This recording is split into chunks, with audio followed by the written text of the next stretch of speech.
نحمده ونصلي على رسوله الكريم أما بعد أعوذ بالله من الشيطان الرجيم بسم الله الرحمن الرحيم وقال الرسول يا ربي إن قوم اتخذوا هذا القرآن مهجورا صدق الله العظيم. بزرگان محترم اور عزیز دوستو، یہ قرآن کریم کی محفل ہے اور ہر سال الحمدللہ اللہ کا شکر ہے یہ محفل ہمیں نصیب ہوتی ہے. یہ ہمارے حاجی امان صاحب کے جذبات ہیں اور ان کے صاحبزادگان کے یہ جذبات ہیں کہ ہر سال اسی شوق کے ساتھ اور اسی ذوق کے ساتھ اور اسی نئے پن کے ساتھ یہ مجلس منعقد ہوتی ہے. عام طور پر دیکھنے میں آتا ہے کہ ایک مرتبہ مجلس ہو جاتی ہے پھر وہیں صدق اللہ ہو جاتی ہے، دوبارہ وہ اس مجلس منعقد نہیں کی جاتی ہے. لیکن ان حضرات کے جذبات کو سلام، ماشاءاللہ ہر سال یہ مجلس منعقد ہوتی ہے. اور میں تو یہ سوچ رہا تھا کہ یقیناً ٹرین جو ہے نا، ٹرین لمبائی چوڑائی کے اعتبار سے سب سے بڑی سواری ہے. اب وہ کتنی بہتر ہو اور کتنی شاندار ہو، چاہے بلٹ ٹرین کیوں نہ ہو، لیکن جب تک چلنے کے لیے پٹری نہ ہو، اس کے لیے جب تک وہ چل نہیں سکتی، یہ سفر نہیں کرا سکتی. اس کو منزل پر پہنچنے کے لیے اعلیٰ سے اعلیٰ ترین ٹرین آج کل نئے دور میں ایسی ٹرین چل رہی ہے صاحب. باہر ممالک میں آپ جائیے اور جو حجاج کرام مکہ مکرمہ سے مدینہ منورہ جاتے ہیں ٹرین سے، ان کے ہونٹ اور زبان سوکھتی نہیں ہے، حلق سوکھتا نہیں ہے تعریف کرتے کرتے. کیسے انتظامات کے ساتھ ان لوگوں نے کام کیا ہے. اللہ تعالیٰ قبول فرمائے، جزا خیر فرمائے. تو میں کہا کرتا ہوں اس کے لیے جوہر دکھلانے کے لیے پٹری ضروری ہے. تو ایسے ہی حافظ چاہے کتنا ہی عمدہ ہو اور کتنا ہی قاری ہو اور کتنے بہترین پڑھنے والا ہو، قدردان لوگ نہ ہو تو اپنے جوہر کہاں دکھلائے. تو حافظوں کے ساتھ ساتھ ایسے قدردانوں کی ضرورت ہے جو واہوائی بھی کریں، شاباشی بھی دیں، حوصلہ افزائی بھی کریں، ہمت بڑھائیں، آگے بڑھائیں اور جناب جو ہے کہ ان کا استقبال کریں. جب ان کو وہ حوصلہ دیں گے اور ان کو شاباشی دیں گے، ان کی حوصلہ افزائی کرائیں گے، تو انشاءاللہ پھر یہ چلنے والے انشاءاللہ دوڑنے والے بن جائیں گے. جو ابھی 15 پارہ سنا رہے ہیں اور 10 پارہ سنا رہے ہیں، 5 پارہ سنا رہے ہیں، جب یہ قدردان حضرات حاجی امان صاحب جیسے حضرات ان کو شاباشی دیتے رہیں گے، حوصلہ افزائی کراتے رہیں گے، تو انشاءاللہ پھر یہ پورا قرآن پاک بھی سنائیں گے انشاءاللہ. اب ایک بات میں یہ بھی عرض کرنا چاہ رہا تھا. تو ابھی تک وہ خاموشی کے ساتھ میں اکیلے میں کہا کرتا تھا، لیکن آج میں بھری مجلس میں کہہ رہا ہوں ان دونوں بھائیوں سے. یہ دونوں بھائی ماشاءاللہ پڑھے حافظ ہو گئے، لیکن ابھی تک انہوں نے پورا قرآن پاک نہیں سنایا. اور جبکہ ماشاءاللہ یہ حاجی امان صاحب جیسے شاباشی دینے والے، حاجی غلفام صاحب جیسے، حاجی اسلام صاحب اور دوسرے ہمارے چھوٹے بھائی جو ہیں، وہ یہ حضرات خوب شاباشی دیتے ہیں. تو آج میں ان سے یہاں یہ وعدہ لینا چاہتا ہوں کہ آئندہ سال یہ قرآن پاک سنائیں گے انشاءاللہ. اور یہی کام ہے ان بزرگوں کا، یہ ہماری ہمت بڑھاتے رہتے ہیں اور ہم ان سے وعدہ لیتے رہتے ہیں. ایک دن آئے گا انشاءاللہ وعدہ پورا کریں گے انشاءاللہ. اور ایسے تو جذبہ آگے بڑھتا ہے اور ایسے تو کام ہوتا ہے. وہ آپ حضرات کو اللہ جزا خیر عطا فرمائے اور آپ کی خدمات کو قبول فرمائے، آپ کی ہمت اور حوصلہ افزائی کہ اللہ تعالیٰ ہمیں قدردانی کی توفیق عطا فرمائے. اس کے لیے بھی میں آپ حضرات کے سامنے یہ عرض کرتا ہوں کہ میں یہ چاہتا ہوں دونوں قرآن پاک سنائیں. دونوں، ایک یہاں سنا رہا ہوگا، دوسرے سر میں سنائیں، وطر ایک ساتھ پڑھ لیں گے جی. 5 آدمی 10 آدمی یہاں، 5-10 آدمی دوسرے کمرے میں، نیچے اوپر کہیں بھی، اور 20 رکعت پڑھ کر اپنے آ جائیں اور وطر ایک ساتھ پڑھ لیں. اگلے سال یہ نظام بنانے کی کوشش کریں گے انشاءاللہ. بھائیو، عزیزو اور دوستو، اللہ تعالیٰ کا بہت بڑا کرم ہے، بہت بڑا انعام ہے کہ اللہ تعالیٰ ہمیں قرآن پاک پڑھنے کا موقع دے رہا ہے، قرآن پاک سننے کا موقع دے رہا ہے. اور یہ بھی وقتی چیزیں ہوتی ہیں، کچھ دن تک یہ حوصلہ افزائی کرنے والا. ہم بھی کسی وقت میں ہمیں بھی شاباشی دی جاتی تھی، ہمارے بڑے ہم کو بھی کہتے تھے بھائی ماشاءاللہ قرآن سنائے گا قرآن سنائے گا. جب قرآن سنا دیا تو بھائی ماشاءاللہ قرآن سنا دیا. ایک دو دفعہ ہوتا ہے پھر بڑے بھی ظاہر سی بات ہے کہ وہ ہمت بنا کر اعتماد کر بیٹھتے ہیں, پھر ہم کو خود کو چلنا پڑتا ہے. تو یہ حضرات جو ہمارے بچوں کی یہ حوصلہ افزائی کر رہے ہیں, لے کے چل رہے ہیں, ہمت بنا رہے ہیں, 1 دفعہ 2 دفعہ 3 دفعہ 4 دفعہ 10-5 دفعہ ہمت بنا رہے ہیں, تو پھر ہم کو خود کو چلنا ہوگا اور ہم کو خود کو پٹری پر آنا ہوگا اور ہم کو خود کو اپنا فکر لینا ہوگا. ورنہ تو بھائیو میرے عزیزوں میرے دوستوں, ابھی قاری صاحب تلاوت کر رہے تھے تو اللہ تعالیٰ اپنے انعام گنوا رہا تھا. الم نجعل لہ عینین, کہ ہم نے تمہیں آنکھیں نہیں دی. کتنی خوبصورت آنکھیں. انسان ساری زندگی ایک آنکھ بنانا چاہے نہیں بنا سکتا, اور جس کے آنکھ نہیں ہے وہ نہیں ہے تو پھر نہیں ہے. اللہ نے اپنے کارخانے سے بنا کر دے دی یہ خوبصورت آنکھیں. الم نجعل لہ عینین ولسانا وشفتین, ہم نے ایک زبان دی, 2 ہونٹ دیے. وہدیناہم نجدین, ہم نے تمہیں راہ پر چلنے کے لیے 2 راستے کھول دیے. تم اچھا راستہ چن لو یا برا راستہ چن لو. حافظ کو قرآن پاک کو یاد رکھنے کا راستہ چن لے یا قرآن پاک بلانے کا راستہ چن لے. اللہ نے تو تمہارے لیے راستے کھول دیے. وہدیناہم نجدین. اب اگلی جو آیت ہے وہ میں کہنے جا رہا ہوں, فلقتحم العقبہ, یہ گھاٹی عبور نہیں کر سکے. وما ادراک ما العقبہ, جانتے ہو گھاٹی کیا ہے؟ اس کے تفسیر میں علماء نے لکھا ہے نیکی کرنے کی مشقت. کیا؟ زور سے بولو. نیکی کرنے کی مشقت. کوئی بھی انسان دنیا میں بغیر مشقت کے زندگی نہیں گزارتا, یہ طے شدہ بات ہے. لقد خلقنا الانسان فی کبد, ہم نے انسان کو مشقت میں پیدا کیا ہے. جی, اب انسان بغیر مشقت کے نہیں جی سکتا.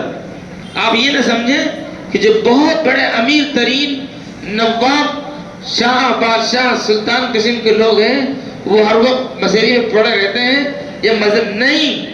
نواب لوگ بھی مشقت میں ہیں, بادشاہ بھی مشقت میں ہیں.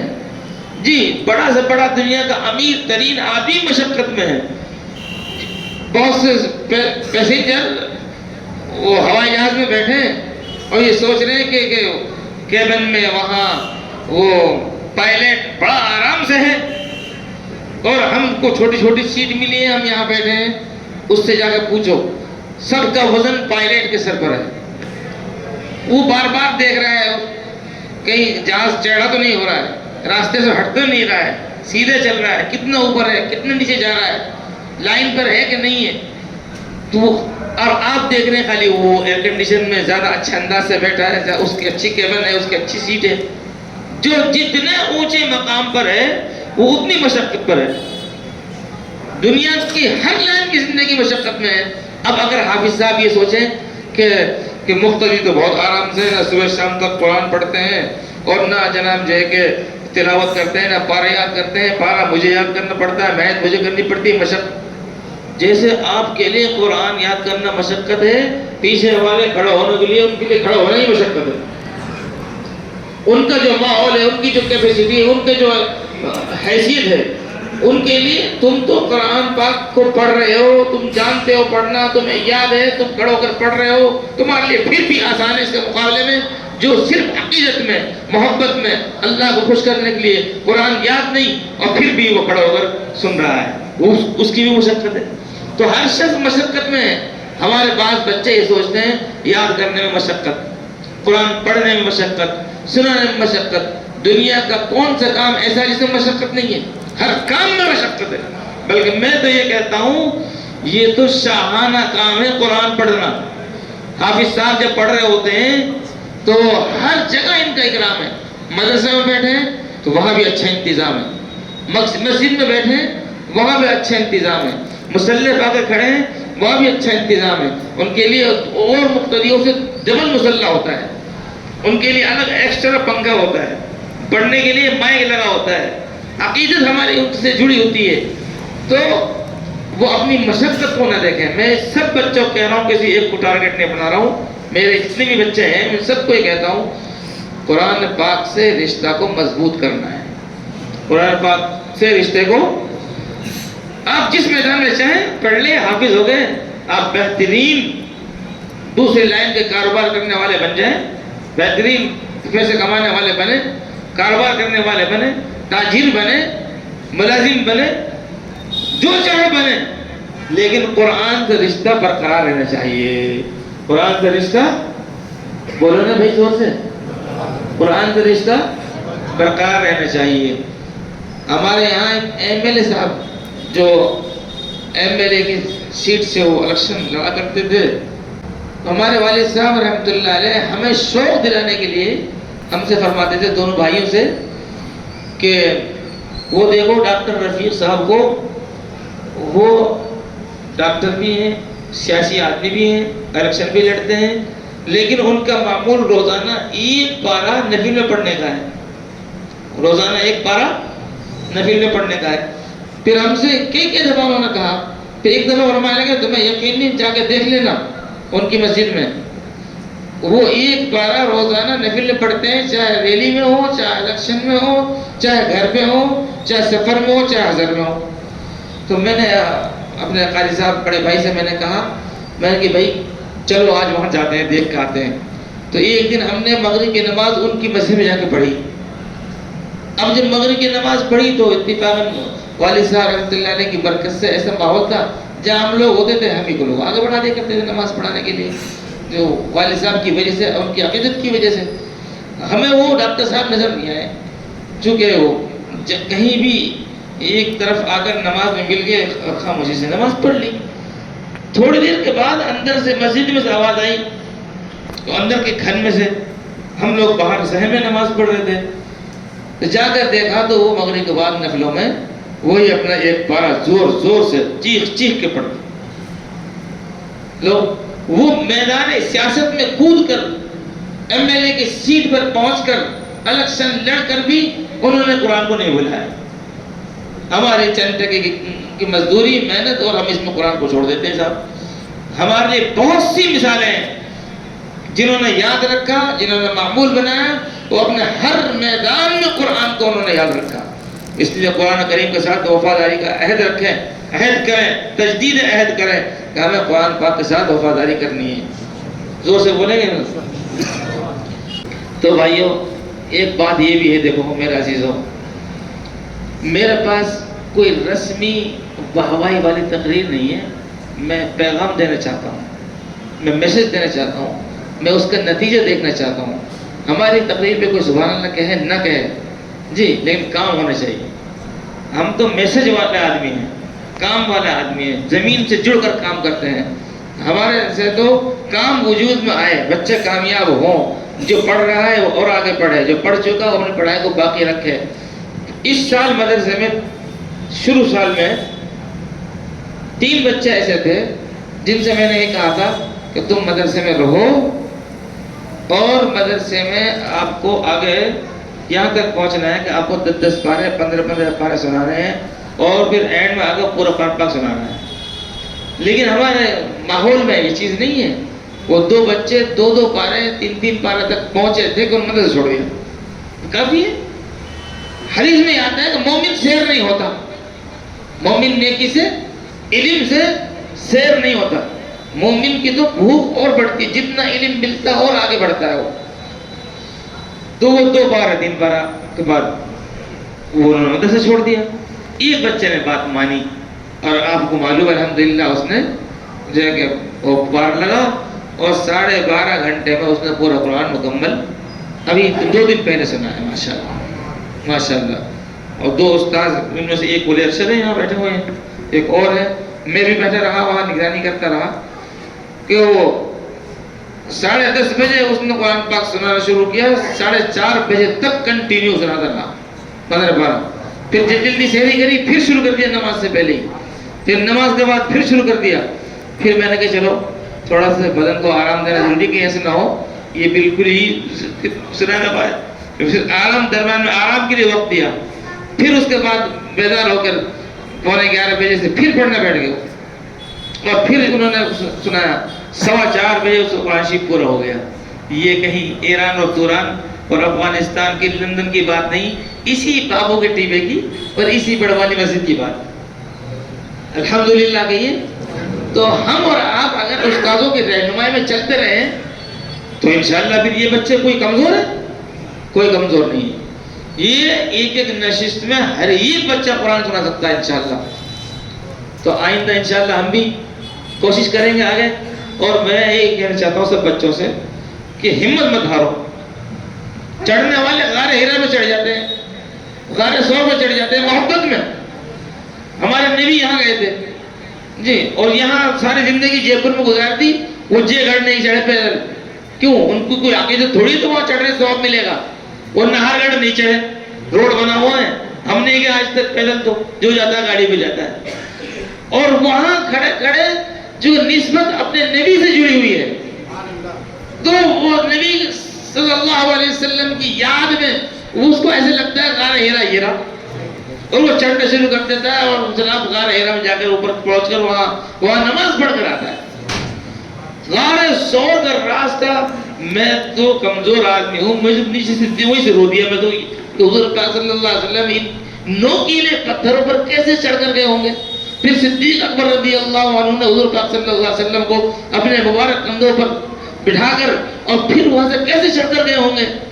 لیکن آپ دیکھیں گے کہ وہاں مرتلے قسم کے کمزور بوڑھے نہیں قسم کے لوگ وہ چڑھ جاتے ہیں، سب غار سور پر چڑھ جاتے ہیں نبی کی محبت میں۔ تو نبی کی محبت کی چیز صرف ایک غار سور اور غار ہیرا تھوڑی ہے، یہ قرآن بھی تو ہے۔ اسی غار ہیرا میں بھی قرآن نازل ہونا شروع ہوا ہے، اور حضور پاک صلی اللہ علیہ وسلم پر قرآن نازل ہوتا تو حضور پسینہ پسینہ ہو جاتے تھے۔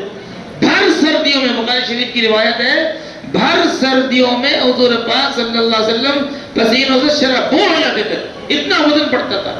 ہمارا نبی نے سارا وزن خود جھیل لیا اور ہم کو جو ہے آسان کر کے قرآن دے دیا، اب بھی ہم نہیں پڑھیں گے۔ سورج کی تپش کتنی زبردست ہے، اس سورج کی روشنی کو چاند لے کر ٹھنڈا کر کر چھان کر چاند ہی ہم کو دیتا ہے روشنی میں۔ اور جتنا بھی قرآن پاک کے نازل ہونے کا وزن تھا، مشقت تھی، وہ تو حضور صلی اللہ علیہ وسلم نے جو ہے کہ برداشت فرما لی۔ اب ہمارے لیے تو کیا فرمایا؟ وَلَقَدْ يَسَّرْنَا الْقُرْآنَ، ہمارے لیے قرآن کو آسان کر دیا۔ اب کرنا کیا ہے؟ یاد کرنا ہے، تھوڑا سا وقت دینا ہے، تھوڑی سی مشقت اٹھانی ہے۔ تو انشاءاللہ اگر ہم اس مشقت کو برداشت کریں گے، اور میں پہلے اپنے لیے نصیحت کرتا ہوں، اور ہمارے یہ بچے ہمارے ان بزرگوں کی قدردانی کریں گے جو ہمارے لیے حوصلے دے رہے ہیں، جو ہمارے لیے ہمت دے رہے ہیں، جو ہمیں بار بار شاباشی دے کر جناب عزت دے رہے ہیں، آگے بڑھانے کی محنت کر رہے ہیں، تو انشاءاللہ ہم قدردان ہوں گے تو اللہ تعالیٰ ہمیں محنت کی توفیق دے گا، اور ہم انشاءاللہ ہم بھی آگے چلیں گے، اور انشاءاللہ مکمل قرآن پاک سنائیں گے، اور ہمیشہ سنائیں گے انشاءاللہ۔ جن لوگوں کو قرآن سے عشق ہے، یہ قاری صاحب موجود ہیں، یہ ہمارے اساتذہ موجود ہیں، ان سے پوچھئے 70 80 برس کی عمر تک پہنچنے کے بعد بھی وہ قرآن سنا رہے ہیں، ان کا جسم نہیں ہو چکا۔ ہمارے قاری عنایت صاحب کے استاد کے بارے میں بتاتے ہیں، اپنے استاد کے بارے میں بتاتے ہیں، اچھے خاصے معمر ہیں، 90 برس کی عمر ہے، لیکن صاحب قرآن پاک کا عشق بڑھ تو رہا ہے، گھٹ نہیں رہا۔ ہمارے پاس ہمارے زندگی میں لاکھوں کمیاں ہیں، وہ ہم لاکھوں کمیوں کو ایک طرف رکھیں، اللہ تعالیٰ ان کمیوں کو چھڑوا لے گا، لیکن یہ جو ایک خوبی اللہ نے ہمیں دے دی قرآن پاک کی، اس کو تو باقی رکھیں، اس میں تو ترقی کریں۔ اور قرآن کریم کے ساتھ تعلق جبھی نہیں بھی سکتا ہے جب قرآن کے ساتھ عشق ہو۔ کیا ہو؟ قرآن کے ساتھ عشق ہو۔ آپ جس میدان میں چاہے قدم رکھیں، جس میدان میں چاہے دوڑ لگائیں، آپ پائلٹ بنیں یا جناب کاریگر بنیں، محنت کریں، مزدوری کریں، تاجر بنیں، آپ جس میدان میں قرآن سے تعلق رکھیے۔ جو آدمی قرآن کریم سے تعلق بنا لے وہ اپنے تعلق کو باقی رکھ سکتا ہے، کب؟ جب قرآن سے تعلق ہو، قرآن سے عشق ہو، قرآن کے ساتھ اس کا ربط ہو، قرآن پڑھنے کا، یاد کرنے کا ذوق ہو، قرآن سے محبت ہو۔ نہیں تو اچھے بھول جاتے ہیں، اچھے بھول جاتے ہیں۔ اس لیے میں تو ان حضرات کے استقبال کو دیکھ کر، ان کے حوصلہ افزائی کو دیکھ کر میں تو یہ کہہ رہا تھا بھائی جلدی سے دعا کر لو، چلیں لیکن میں اس سے متاثر ہوتا ہوں. جو کوئی شاباشی دیتا ہے تو مجھے میرے اوپر اس کا اثر ہوتا ہے. مجھے اچھا لگتا ہے کہ یہ حوصلہ افزائی کر رہے ہیں. اور میں نے مثال کیا دی تھی، اگر ٹرین کتنی اچھی ہو، پٹری نہیں ہے تو وہ کہاں چلے گی؟ تو سارا وزن تو پٹری کے اوپر ہے، سفر اور منزل اس سے طے ہو رہی ہے. ایسے حافظ چاہے کتنا اچھا ہو، اگر لوگ قدردان نہ ہو، حوصلہ افزائی کرنے والا نہ ہو، سننے والا نہ ہو، پیچھے کھڑا ہونے والا نہ ہو، تو پھر کو جوہر نظر کیسے آئے؟ تو ان حضرات نے ماشاءاللہ استقبال کا انتظام کیا ہوا ہے. ہر سال ہم سمجھتے ہیں اس سال یہ آخری مجلس ہے، اگلے سال پھر وہی ماشاءاللہ، اگلے سال پھر توانائی کے ساتھ پھر دوبارہ اسی ماشاءاللہ جوش جذبے کے ساتھ یہ مجلس قائم ہوتی ہے. تو ہم کو چاہیے ہم اس سے قدردان بنیں اور ہم اپنا تعلق قرآن کریم سے مضبوط کریں. ورنہ تو میرے بھائیوں، قرآن کریم میں یہ بھی ہے کہ نبی کریم صلی اللہ علیہ وسلم شکایت کریں گے ان لوگوں کے بارے میں جو قرآن پاک کو چھوڑ دیں گے. حالانکہ وہ مسلمانوں کے بارے میں نہیں ہے بات، وہ غیر مسلموں کے بارے میں ہے، لیکن مفسرین نے لکھا ہے کہ مسلمانوں کو بھی ڈرنا چاہیے. وقال الرسول، اللہ کے نبی شکایت کریں گے، یا ربی ان قومی، یہ میری قوم کے، میری برادری کے، میرے شہر کے، میرے خاندان کے لوگ تھے، لیکن انہوں نے اسلام قبول نہیں کیا. اتخذوا هذا القرآن مہجورا، قرآن کو چھوڑ دیا، اپنے سے کچھ ڈال دیا، قبول نہیں کیا. تو اگر کفار قرآن کو بشر کچھ ڈالیں تو شکایت تو بنتی ہی ہے، لیکن ہم جو قرآن سے جڑے ہوئے ہیں، ہم جو قرآن پاک کو سے اپنا رشتہ قائم کیے ہوئے ہیں، اگر ہم چھوڑ دیں گے تو شکایت کتنی بڑی ہوگی. تو میں نے آج کی اس مجلس میں اپنے لیے اور اپنے بچوں کے لیے یہ باتیں کہی ہیں کہ ہم کو قرآن کریم کے ساتھ تعلق کو بڑھانا ہے. اور یہ حضرات جو ہماری حوصلہ افزائی کر رہے ہیں، ہمیں ان کی قدردانی کرنی چاہیے. ہر ایک کو ایسے بڑے نہیں ملتے ہیں. تو تیرے گھر کے خاندان کے بڑے ایسے ہوتے ہیں، ان کو بیچاروں کو یہ نہیں پتہ ہوتا میرا بچہ کیا پڑھا اور کیا نہیں پڑھا. وہ ان کے نزدیک ان کو یہ نہیں پتہ ہوتا کہ اپنے بچوں کو کس طرح ان سے پیش آنا ہے. نہ وہ بیچارے عالم کو سمجھتے ہیں، نہ حافظ کو سمجھتے ہیں. اور اگر ہمارے بڑے ایسے ہیں جو ہماری قدردانی کر رہے ہیں، ہماری ہمت افزائی کر رہے ہیں، ہماری حوصلہ افزائی کر رہے ہیں، تو ہمیں ان کی قدر کرنی چاہیے. اللہ و قدردانی کی توفیق عطا فرمائے. قرآن پاک ایک ایسی چیز ہے کہ اس کو پڑھتا ہوا دیکھ کر دوسرے کو تمنا کرنی چاہیے میں بھی پڑھوں. حضور پاک صلی اللہ علیہ وسلم نے 2 چیزوں میں کہا ہے نام لے کر کہ کسی کو دیکھو کہ راہ خدا میں پیسہ خرچ کر رہا ہے تو تم بھی تمنا کرو میں بھی ایسے کروں گا. اور تم کسی کو دیکھو قرآن پاک میں مصروف ہے تو اس کو دیکھ کر تم بھی تمنا کرو میں بھی ایسے مصروف ہو جاؤں. رشک کرنے کے لیے حضور نے ان 2 چیزوں کے لیے کہا ہے. اللہ تعالیٰ ہمیں عمل کی توفیق عطا فرمائے، اس گھر کو آباد فرمائے، اللہ تعالیٰ آباد رکھے. اور یہ جو محفلیں ہیں اللہ تعالیٰ ان کو جاری اور ساری رکھے. دعا فرما دیجیے. الحمدللہ اللہم صلی اللہ علیہ وسلم صلی اللہ علیہ وسلم. اللہم بارک علی محمد وعلی آل محمد وبارک علی ابراہیم وعلی آل ابراہیم.